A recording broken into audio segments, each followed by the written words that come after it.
Eco Red. Radical Radio Collective. 4ZZZ. Good afternoon, listeners. You're tuned in to 4ZZZ 102.1 FM. This is Eco Radio, Australia's longest running peace and environment radio show, probably. And we're taking over your middle of the day, middle of the week, start of the month, very beginning, pinch and a punch, airwaves. My name is Dave. My pronouns are he, him.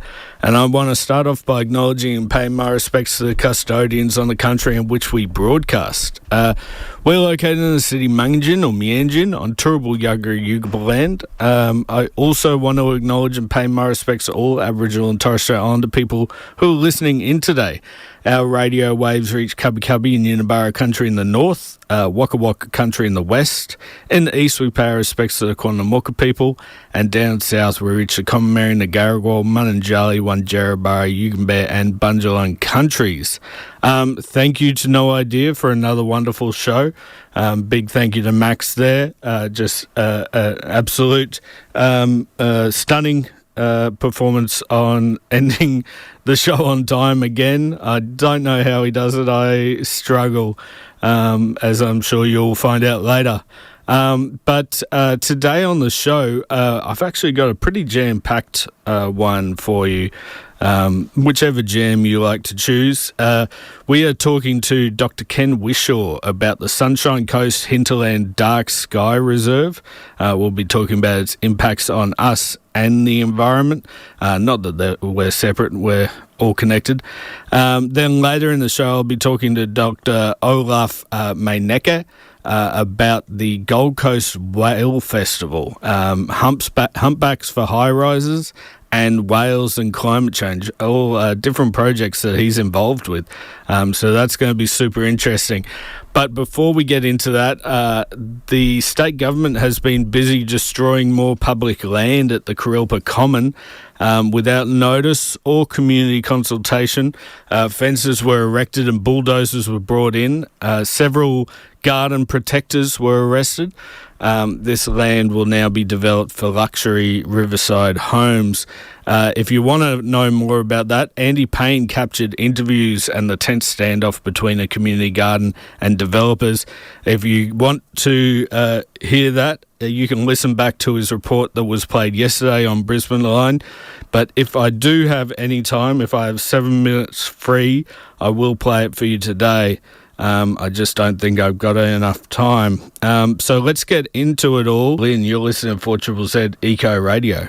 On the line now, I have Dr Ken Wishaw. He's a member of, a secretary of the Brisbane Astronomical Society and co-founded the Australasian Dark Sky Alliance. Ken, how are you? I'm great, Dave. Yourself? Yeah, not too bad. Can I start off by congratulating you on all your hard work paying off and getting the Sunshine Coast Hinterland registered as a Dark Sky Reserve? Thank you very much. It's been a long and grueling 10-year project to prove to Dark Sky International that we are excellent stewards of our hinterland here, and we have a darkness which makes it for fantastic stargazing. Yeah, so can you tell me what a Dark Sky Reserve is, please? So Dark Sky Reserve is one of the categories of Dark Sky of places that Dark Sky International recognise. It's got to be an area of at least 700 square kilometres with multiple different owners. It's got to have meet very stringent darkness criteria and star visibility criteria consistently. And you've got to also prove that not only do you have it now, but you have procedures and policies in place which will continue to preserve it for generations to come. Yeah, it must be a pretty hard thing to accomplish for something as populated as the Sunshine Coast. Well, our big problem is that light pollution as an entity is increasing about 10% per year worldwide as we come up with brighter lights that are cheaper to run. People forget that lights come with a downside. And to try and raise awareness of that has been quite a challenge. But fortunately, we in our community consults, we know that 95% of Sunshine Coasters are very on board with the whole concept of preserving our nights and our darkness. We do live within 100 kilometres of one of the three most light-polluted cities in the Southern Hemisphere, which does present challenges to us, but part of the whole reason for doing this is for education and encouragement of the entire southeast Queensland, if not Queensland, to get on board about realising there's a problem and also realising how easy it is to fix. Yeah, I am interested in why it is a problem. Can you tell me how light pollution blocks out our view of the stars? Sure. Well, I mean, artificial light at night's been around for about 150 years, and there's no doubt that it's transformed our lives for the better.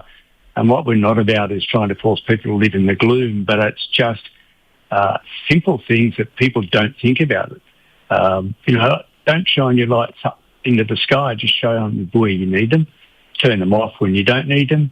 It's the blue part of the spectrum that causes all the problems because that scatters in the atmosphere and kind of gives a milky sheen over everything and blocks your view.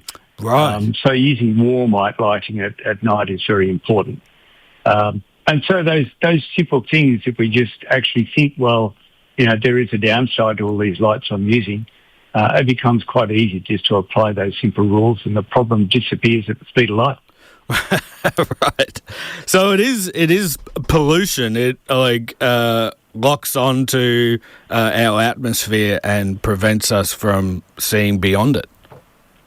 Yes, well, blue light scatters in the sky much more than red or orange does. That's why the sky is actually blue. It's because the sunlight's scattering in the atmosphere, so it seems to be coming to us from everywhere.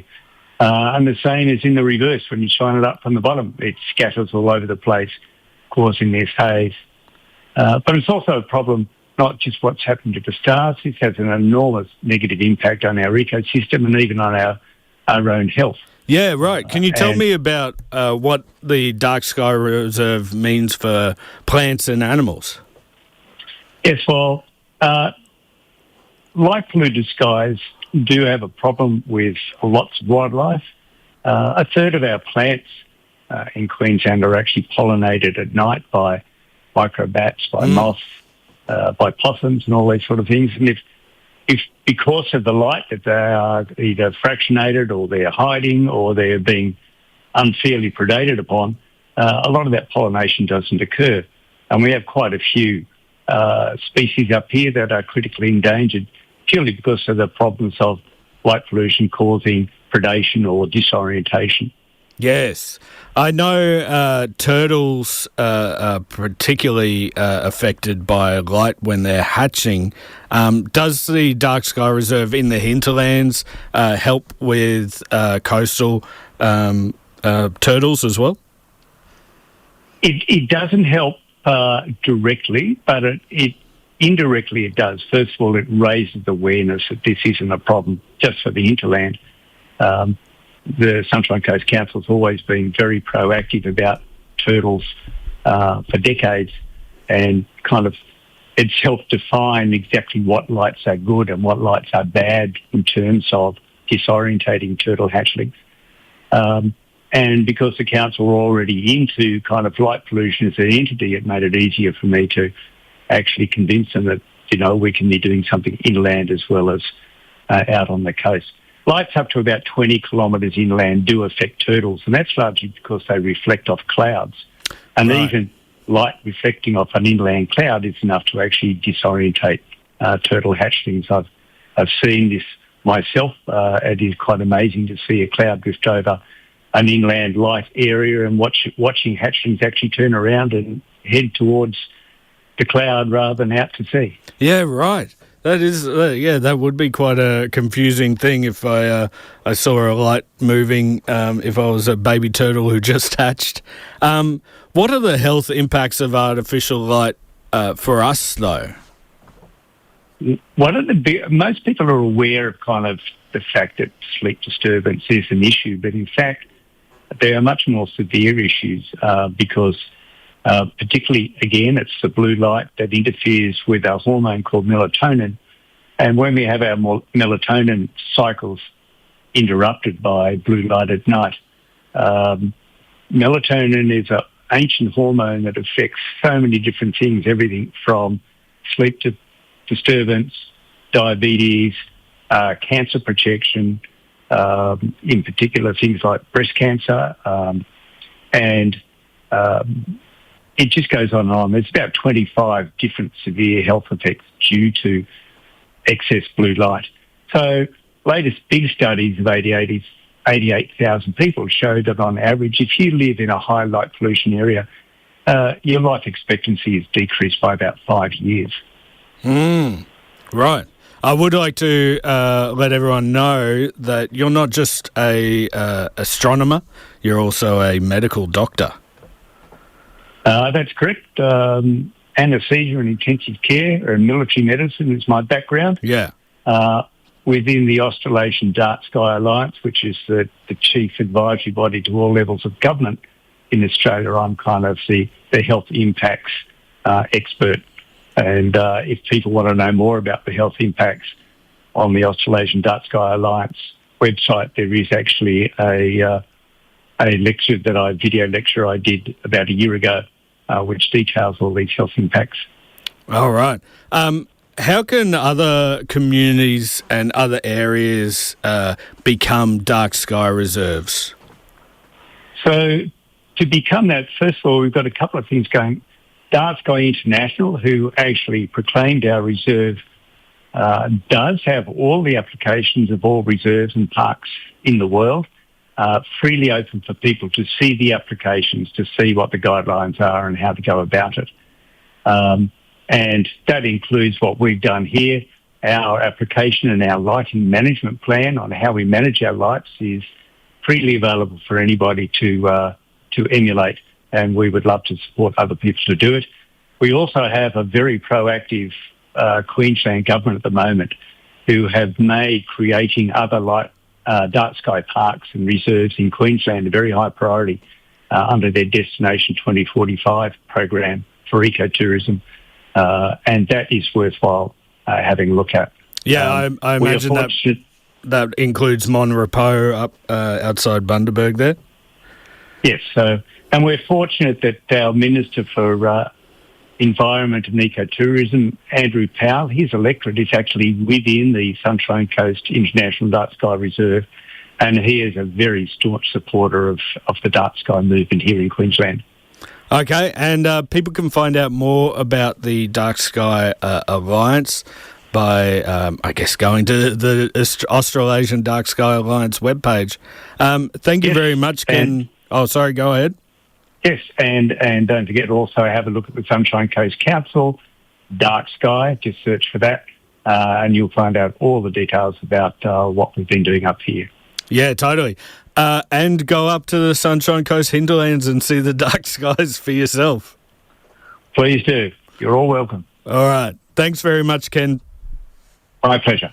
All right, that was Dr Ken Wishaw, Secretary of Brisbane Astronomical Society and co-founder of the Australasian Dark Sky Alliance, talking about the Sunshine Coast Hinterland Dark Sky Reserve. You're listening to 4ZZZ. This is Eco Radio. Are you renovating, restocking your classroom craft stash, building a sci-fi film set, looking for an out-of-the-ordinary material to complete your art project? Conveniently located in Wollongabba, Reverse Garbage Queensland is a treasure trove of raw material for every kind of creative. It's like a hardware, craft and office supply store all in one place, at half retail price or less. Add an extra 10% off with a 4ZZZ sub-discount. Everything in-store is industrial discard from around Brisbane, so when you buy something, you're saving it from landfill. Reverse Garbage is a proud 4ZZZ subscriber discount outlet. Hell yeah, save things from landfill. We do have enough time. I think I've got everything in my ducks in an order.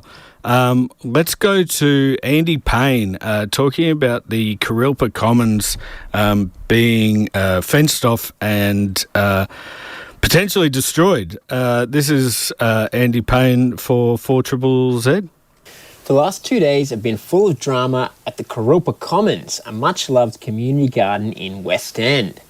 There have been shady government deals struck, fences erected, community rallying, 8 arrests, and a treetop resistance vigil that is still ongoing after nearly 24 hours. I spoke to Ruby Thorburn from the Kurilpa Commons to find out more.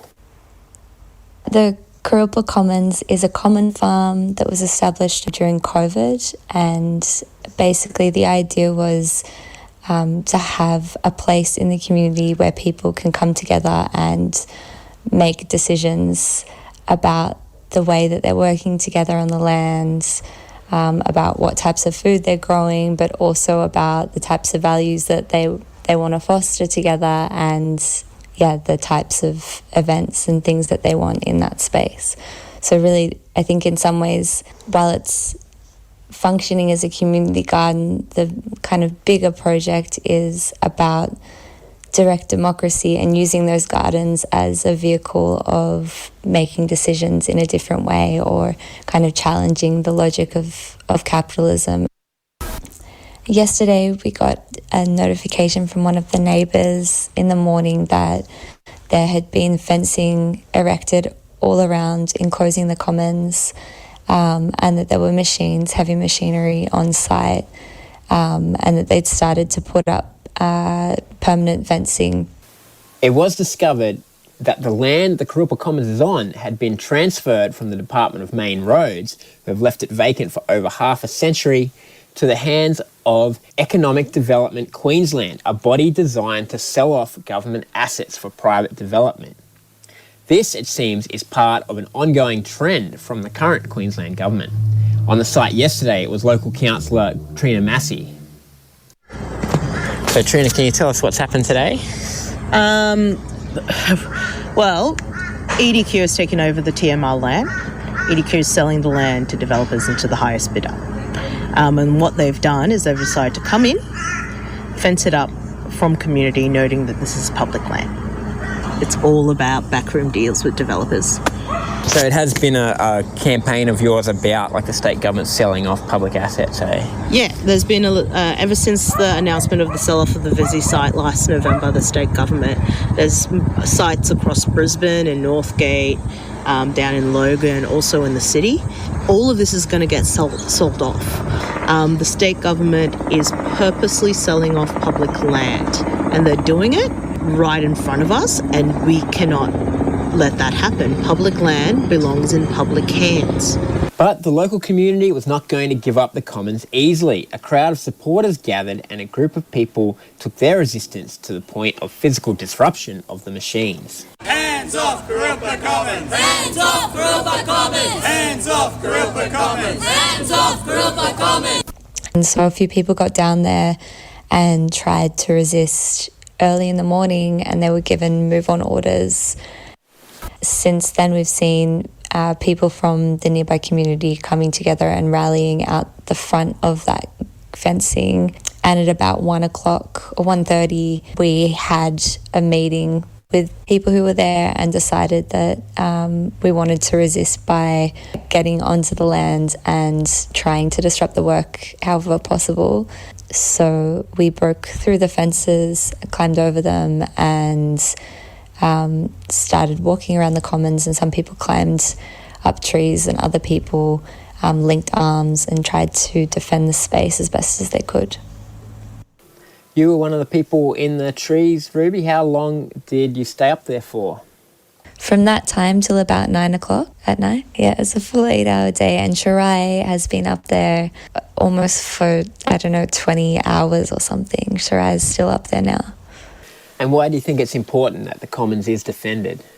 The commons has always been something that's needed defending because it challenges the norms and the current logic of capitalism, in that it's based on people coming together and having access to socially needed goods and a sense of connection for free without this kind of insane logic that's based on profit over anything else. It's been, I think since it started, it has always been under attack. We intentionally decided to break some rules from the very start And part of that was that we wanted to challenge some of these ideas that land can be enclosed and that it can be completely controlled by people who have nothing to do with that space or that area.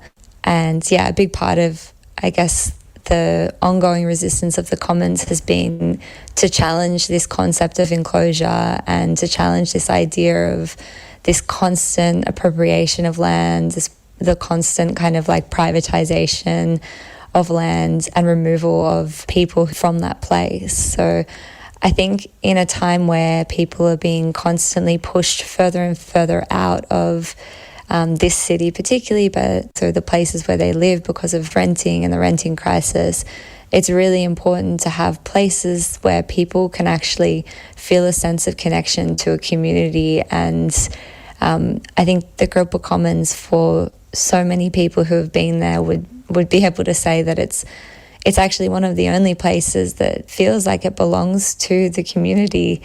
So I think it's worth fighting for, even if it seems futile. With one protester still in a tree nearly 24 hours later and the community still rallying outside, it does seem that no matter what, the spirit of the Kurilpa Commons will live on. And we're going to try and fight and defend the space for as long as possible and reconvene and strategize, but hopefully we can get enough people down there to continue. But otherwise, even if they destroy the commons, I think what we've learned is that commoning is more than just a place. It's actually about a way of relating. And so we'll find ways to continue commoning and to continue the legacy of Kurilpa Commons.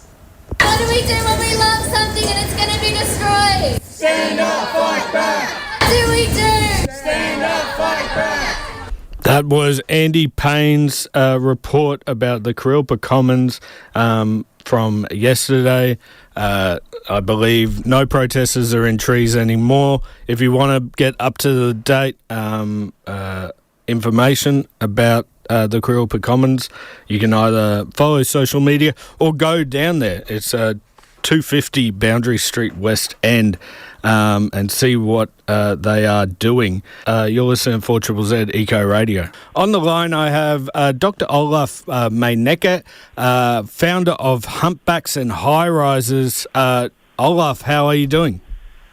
Good, how are you, Dave? Good, thank you. Can I start off, what is Humpbacks and Highrises?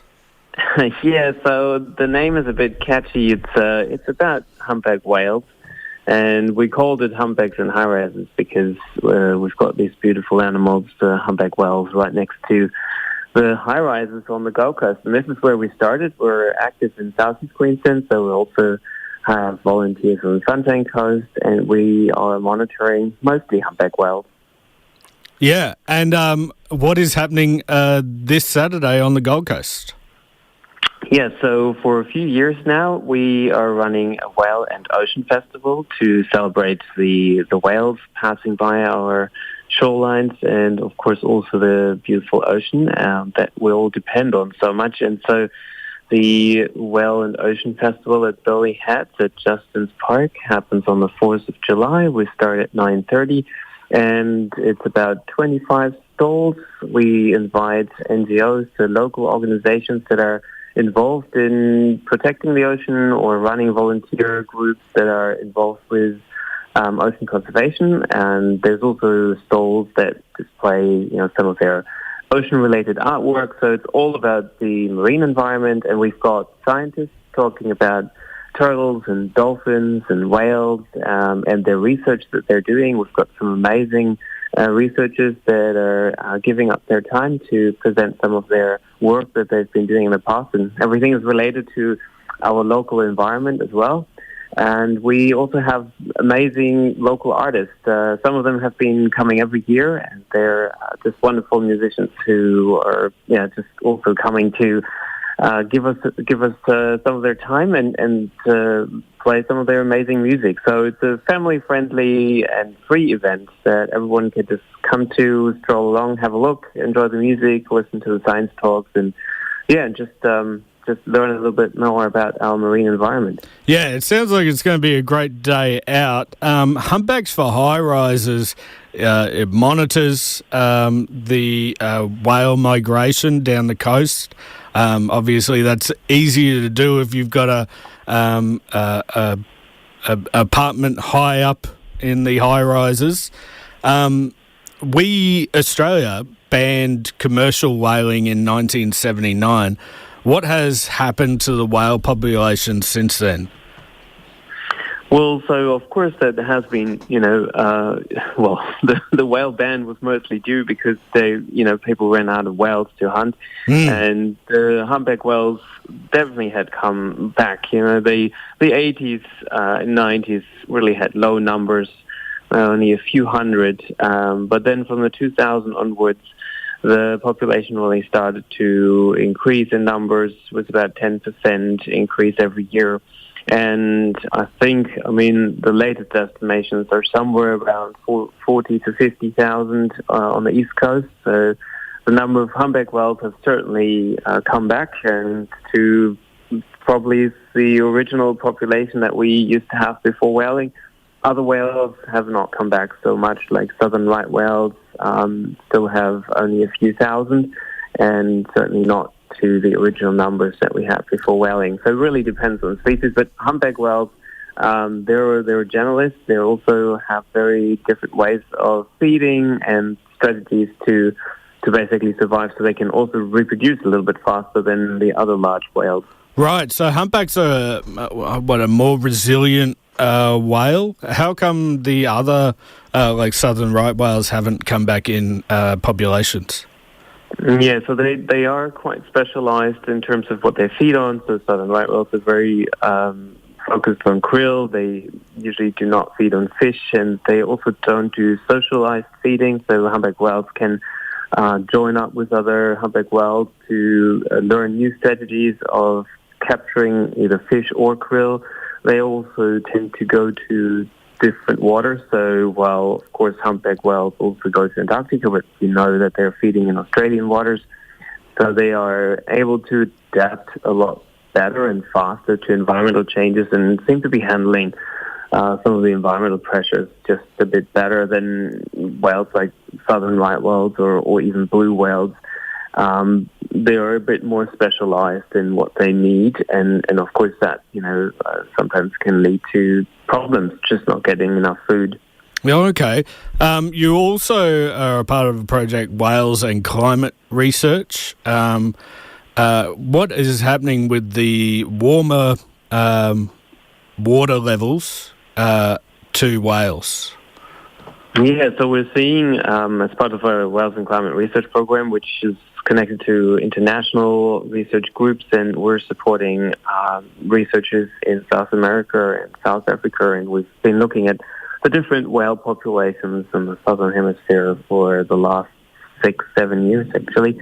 And what we're seeing is a similar pattern for all those humpback whale populations. They are leaving Antarctica earlier and earlier every year. So the earlier sea ice melt basically means less food in those later months, so around March. So they are all leaving earlier, and then we see them, of course, earlier on our coastline as well. And that is certainly a form of adaptation. And then the other change we're seeing is that calving happens further south, and which might help them to reduce migration distances and reduce the energy they need for migrating. Right.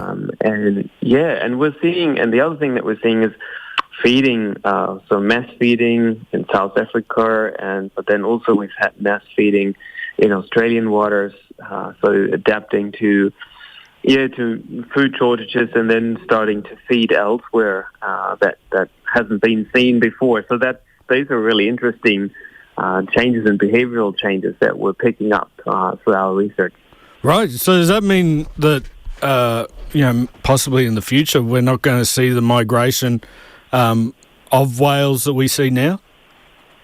Well, it's likely that they are not going to move up as far north as they used to. So, I mean, if we just do a basic habitat model or distribution model, which is what we've been doing with the available data we have, and then look at projections to, say, in 50 years' time, everything in the northern part of the Great Barrier Reef is not suitable for them to actually go to. It's just getting too warm. It's over 28 degrees. Yeah, so they will likely avoid those warm waters and start, spending more time around the southern part of Australia, so New South Wales and even southeast Queensland. It's fascinating to me how there are so many variables with climate change that it's almost impossible to predict what's going to happen. It is. Yeah, it's really difficult. And you're obviously researching this, but you've actually got so many fingers in so many pies. You're collecting whale snot? Yes, I mean, we used to collect whale snot some years ago, and we're flying drones over the whales to get the mucus from the whales. We have changed our research method a little bit. We still use drones mostly for body index, so to measure the size of the whale and how much fat they have, and then look at and try and understand if there's differences between seasons, and of course, I mean, there's, it's all related to how much food they get. So the better the season in Antarctica, the fatter the whale. And so that is a health indicator as well, and a little bit easier to capture because you get more data with the whale mucus. We don't get as much data. It's quite challenging sometimes to get it. In particular in our waters when it's windy and the whales are moving fast. If they're stationary and there's no wind, it's easy.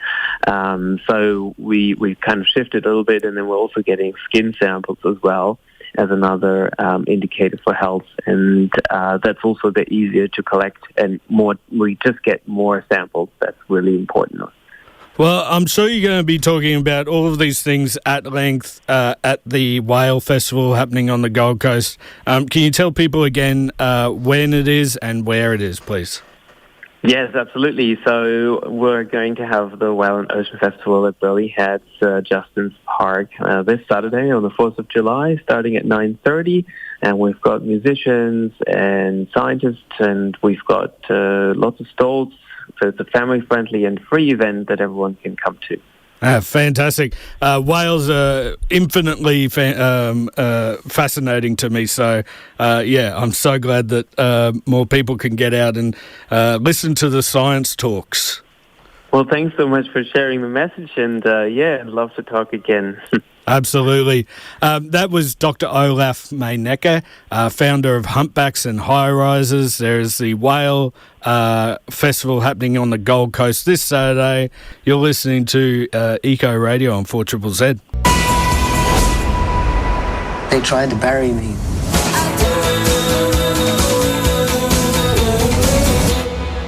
They didn't realise I was a seed. You're listening to Eco Radio, the radio of the future. This is Eco Radio. We've finished for the day, but we've got to round up some bushcare before we go. This is the part of the show where I let everyone know about some of the events in environment and peace that you can get involved with over the next week. So let's kick things off. This is the Sting. It's a Bushcare Roundup. They've been pulling out weeds and then they put in trees. It's the Bushcare Roundup. All right, kicking everything off, 8 o'clock this Friday is Wetland Warriors. This is at Archefield Wetlands down in Durack.